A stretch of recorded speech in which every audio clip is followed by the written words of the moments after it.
ஜெபத்தில் மன்றாடும் கூட்டம் புவி எங்கும் பெருக வேண்டும்.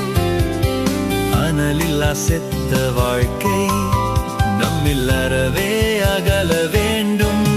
வாலிபரே, நாம் தேவனின் கைகளில் மாவல்ல ஆயுதமாய் எழும்ப வேண்டும்.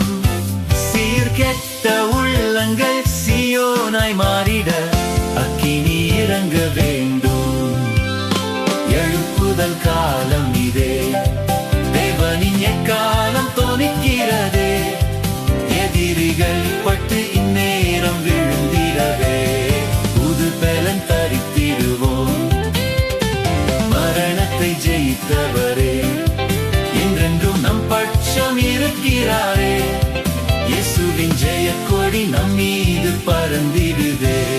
ஜெயதொனி முழங்கிடுவோம். உயிர்த்த